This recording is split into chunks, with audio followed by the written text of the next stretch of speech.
नमस्कार मित्रांनो. तर आता लाडकी बहीण योजनेचे जे आपले आधार सीडिंग प्रोसेस आहे, तर काही काही लोकांचे आधार सीडिंग राहिलेले आहे. पण आपण जसं पाहू शकतो की बँकेत खूप गर्दी असल्यामुळे काही काही लोकांचे आधार सीडिंगच होत नाही आहे. तर यासाठी हा एक ऑनलाईन उपाय आहे की तुम्ही ऑनलाईन आपला आधार सीडिंग करू शकता. पण त्या पहिले आपण चॅनलवर नवीन असाल तर चॅनलला सबस्क्राईब आणि व्हिडिओला लाईक करून घ्या. तुमच्या एका लाईकने हा महाराष्ट्रातल्या गरीब लोकांपर्यंत हा व्हिडिओ पोहोचेल आणि त्यांना काही मदत होईल. तर चला बघूया आपण पुढे की कसं तुम्ही हे करू शकता. पण त्या पहिले मी तुम्हाला सांगून देतो की हे ऑनलाईन जे उपाय आहे, हे जे आपले जे नॅशनल बँक आहे जसे की bank of Maharashtra, state bank of India, हे त्या वेबसाईटवर आधार सीडिंगसाठी राहणार नाही आहे. जर कोणत्या प्रायव्हेट अशा अलग बँका असतील, बँक ऑफ बरोडा येथे, कोटक येथे, तर तुम्हाला याचे उपाय ICICI अशा बँकसाठीच हे आधार सीडिंग इथं होऊ शकते.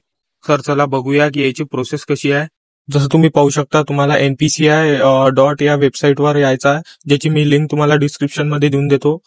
इथे खाली आल्यानंतर तुम्हाला कंझ्युमर ऑप्शनवर या क्लिक करायचं आहे. कंझ्युमर ऑप्शनवर क्लिक केल्यानंतर तुम्ही इथं पाहू शकता भारत आधार सीडिंग एनेबल लिहिलेलं आहे, तर त्याच्यावर तुम्हाला क्लिक करायचं आहे. या ऑप्शनवर क्लिक केल्यानंतर तुमच्यासमोर असं पेज येणार आहे. तर याच्यावर तुम्ही पाहू शकता टाइम लिमिट यांनी दिलेलं आहे, तेवढ्या टाइमात तुम्हाला हे भरावं लागणार आहे. इथं लिहिलेलं आहे की रिक्वेस्ट फॉर आधार सीडिंग असं लिहिलेलं आहे. तर खाली जो आहे तुम्हाला तुमचा आधार नंबर टाकायचा आहे आणि जे सीडिंग रिक्वेस्ट कायची आहे, सीडिंग करायचं आहे की डिसीडिंग, तर तुम्ही टाकू शकता याच्यात. तर आपल्याला सीडिंग करायचं आहे म्हणजे की आधार लिंक करायचा आहे, तर आपण त्याच्यावर क्लिक करूया. त्यानंतर इथं सिलेक्ट बँकचा ऑप्शन येते, तर त्यावर तर मग नंतर आपण त्या सिलेक्ट बँकच्या ऑप्शनवर क्लिक करून तिथं बँक तुमची तुम्ही सर्च करू शकता. पण एक गोष्ट लक्षात ठेवा की इथं तेच बँका आहेत जे म्हणजे नॅशनल नाही आहेत, की जसं स्टेट बँक तुम्हाला मिळणार नाही, महाराष्ट्र बँक मिळणार नाही, तर bank of Baroda, Canada bank, Indian bank, Indian overseas bank, Karnataka Vikas, अशा काही बँका इथं नाव दिलेलं आहे. तर अशाच प्रकारे इथं बँका राहणार आहे. तर हे जे आपले स्टेट बँक आहे, महाराष्ट्र बँक आहे, हे नसणार. जसं मी इथं कॅनरा बँक सर्च केलेला आहे. तर इथं झाल्यानंतर इथं सीडिंग टाईप लिहून येत आहे. तर सीडिंग टाईप म्हणजे काय आहे की फ्रेश सीडिंग, म्हणजेच की बाबा तुम्ही आता नवीन सीडिंग करता या बँकेसाठी. पहिल्यांदा तुमचं सीडिंग प्रोसेस आहे, तुम्हाला आधार लिंक करायचं आहे.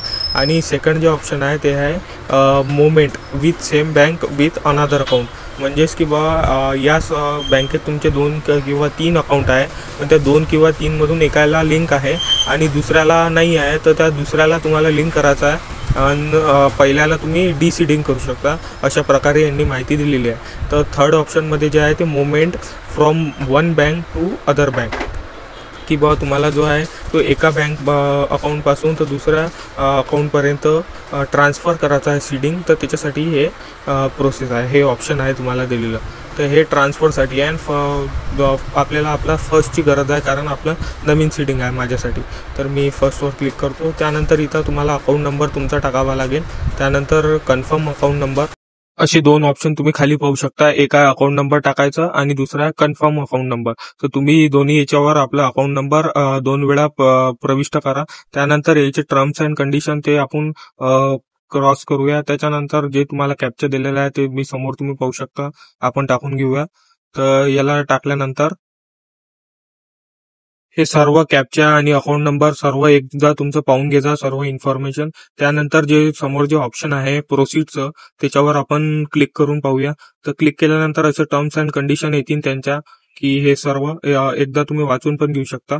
आणि परमिशनवर क्लिक केल्यानंतर इथं तुम्हाला एक 6 डिजिटचा OTP येणार आहे तुमच्या मोबाईल नंबरवर, जे की मी तुम्हाला मोबाईल नंबर दाखवू नाही शकत याच्यावर. तर तुम्हाला 6 डिजिटचा OTP येणार आहे. तो OTP इथं टाकल्यानंतर तुम्ही सबमिटचं बटन क्लिक करू शकता. इथं जो मोबाईल नंबर आहे तो तुमच्या आधार कार्डाला लिंक असलेल्या मोबाईल नंबरवरच तुम्हाला OTP येणार आहे.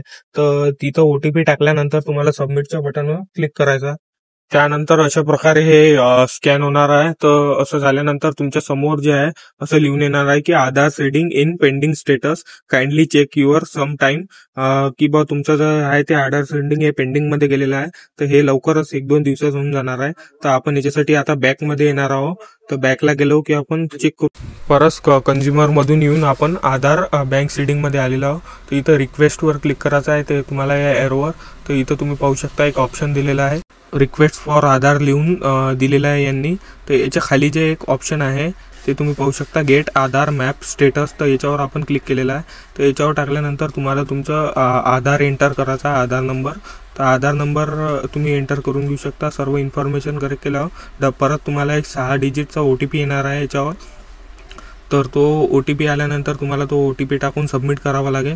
तो OTP सबमिट केल्यानंतर तुम्ही इथं तुमचं स्टेटस चेक करू शकता की तुमचं जे आहे त्या आधार सीडिंग हे कंप्लीट झालेलं आहे की नाही आहे. तो इथं तुम्हाला दिसून जाईल.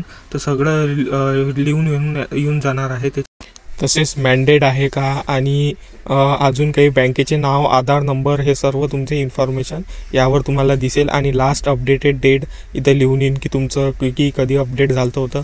ते सर्व इन्फॉर्मेशन इथं लिहून येणार आहे, जे की तुम्ही चेक करू शकता तुमचं आधार सीडिंग झालेलं आहे किंवा नाही आहे. तर या प्रकारे ही अशी प्रोसेस राहणार आहे. तर या व्हिडिओला मी इथे समाप्त करतो. धन्यवाद.